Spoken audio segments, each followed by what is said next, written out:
Hello Internet, I am Axolotl and welcome to my channel. Today I'll be talking about the many changes that Pokemon has faced for its long lifespan. Pokemon is 28 years old now, and unsurprisingly in that time quite a few things have changed in the game, as it happens in any long running game series.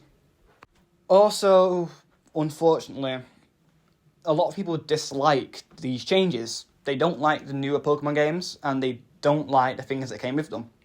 But a lot of people love these changes. They love things that are different from previous games, and they love the games themselves.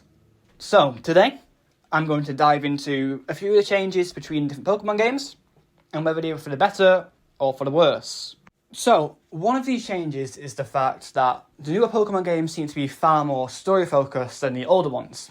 This isn't to say the old ones weren't story-focused, because they were, it's just that they didn't have the level of focus that new ones do. Like, Generation 1 cannot make you cry like freaking Mabosstiff can. A side effect of this larger story focus causes the games to be a lot longer. Well, they would be longer if it wasn't for the EXP share, but we will touch on that in a bit. They also give the legendaries a lot more screen time and importance to the actual story, with Calyrex actually communicating with the player, and the Gen 9 dragons being with you from almost right at the start. Like every change in any video game ever, some people like this better story focus, and some people don't.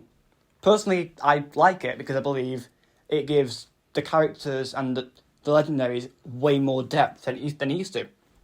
And it makes the big important battles like the Elite Four, the gyms, the rival fights, they feel so much more important, like something's actually on the line. But some people dislike it because it means replays are more annoying, they're more boring because you have to skip through tons of dialogue. Like, it leads to a better first playthrough experience, but any repetitions feel boring and slow.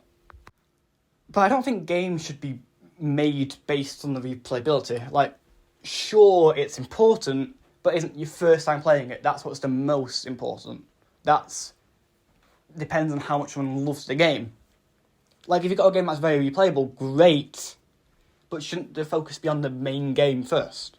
Another large and quite important change throughout the games is the mechanics themselves, how the game plays.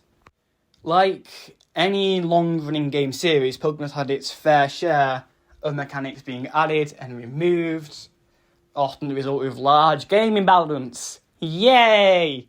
These changes happen for a large variety of reasons.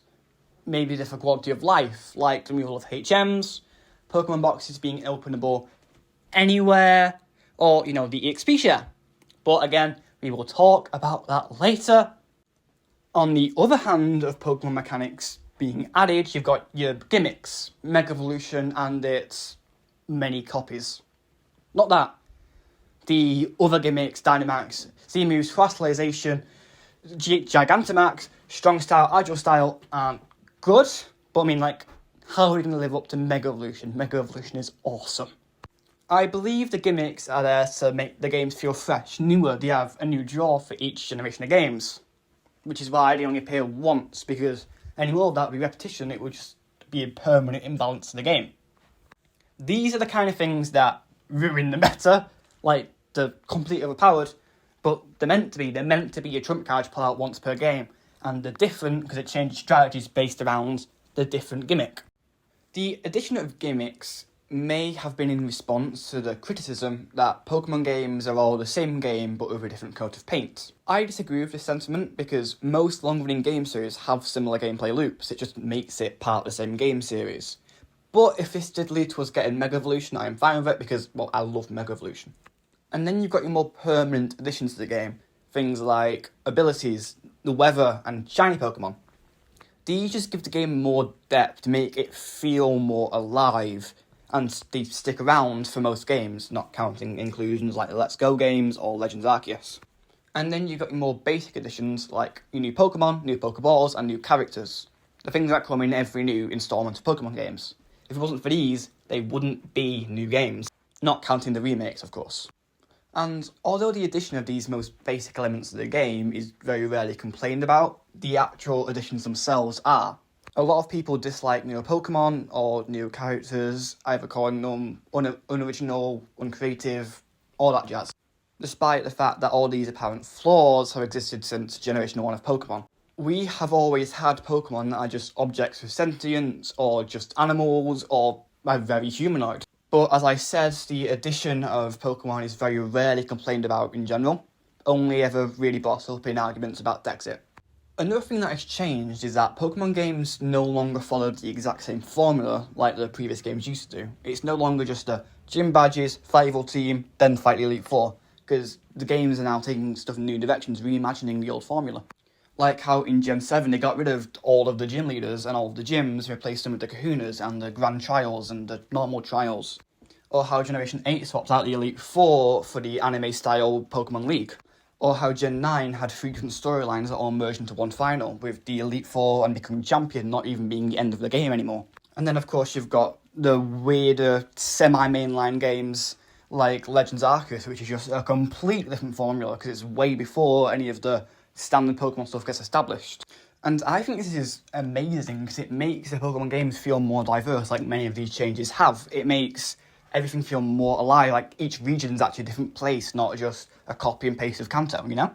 However, a growing concern is that the quality of Pokemon games seems to be decreasing, with games on release having more bugs in the Shady Restaurant, or the catastrophe that was Dexit. And this could be due to the fact that with so many changes, they don't have time to add the stuff we used to love, like old Pokemon, or, the game's actually working.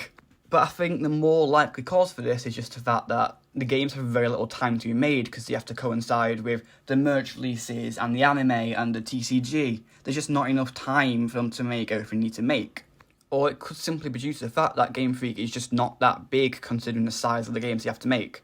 So to fix this problem, they'd either have to give the games more time to be made, which is never going to happen, or make the team bigger, which is probably also not going to happen. But yeah, the quality of the games is definitely a very negative change between now and then. But this isn't to say that the older games weren't buggy, it just seems because of the fact that we've known them enough that they've had patches and they've been able to be fixed, the games aren't the mess that they were on release, except if you've played Gen 1, in which case you are going to encounter a lot of bugs. But with that, it seems that I've covered everything that I'm aware of. I don't know what else I'm supposed to add. Time to say goodbye. Fine. I'll talk about you. So, EXP share. Different versions of it have existed since the very start of Pokemon, with the EXP All in Generation 1, and it's just been changed and changed and changed.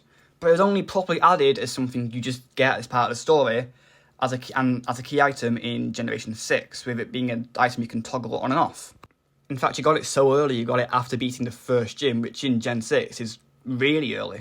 And then with the Let's Go games, the ability to turn EXP share on and off just got removed entirely, with it just being the default EXP system. And a lot of people really dislike this change. It removes the need to grind and it makes leveling up a lot faster for your Pokemon. However, one key factor is that grinding is really boring, so the removal of it isn't necessarily a bad thing. And you end up at the same level you would have earlier, but you just don't have to spend as much time fighting Bidoof over and over to actually be able to fight a gym. However, I do think the fact that they just removed the ability to turn it off was just plain stupid, because there's no upside that comes from moving the player's agency. Some people prefer to play with the old EXP system, while some prefer the new. Why only cater to one half of the players? And while regular runs don't really get that much easier with the EXP share, challenge runs, such as Nuzlocke, do. With the decision of if you want to grind or not being a big decision in Nuzlocke, because you could always fall victim to an unlucky crit, but also it'd not be good to go into a gym under levels. However, I understand that the Pokemon games aren't made catering to an alternate rule set that some players impose. However, I'm just trying to point out that there really wasn't much upside to removing the ability, other than the fact that a little kid could accidentally turn it off and make the game harder for themselves. And talking about Pokemon games being easier, a lot of players complain that the games are just easier in general nowadays, with the Pokemon battles not actually being that intimidating anymore and the champions not having the level of skill as champions. But a lot of people seem to forget the fact that Pokemon games are at heart kid games. They are made for little kids, so they're not going to be that hard. And a lot of encounters in the more recent games are really hard, like Ultra Necrozma, or Volo and his 8 Pokemon, or the BDSP Elite Four and Champion, or the entirety of Indigo Disc. Hell, even Leon wasn't that easy to fight. And I also do think a level of bias comes into play when you look at the older games as harder, because most people who've been playing those games were little kids, so they wouldn't be as good at the games as they are now. So they look back with rose-tinted glasses and thinking the games are a lot more challenging than they actually are. But in the end, Pokémon has changed a lot through the years. And I'm sure I didn't cover all the changes, because with the sheer number of games, I'm bound to have missed a few. And were these changes for the better, were they for the worse, or did the game stay exactly the same in terms of quality? That is up to you. Because in the end, some people will prefer the older games, and some people will prefer newer games, and some people will just love them all. But anyway, I have been Axolotl, and I hope you enjoyed this video. See you next time.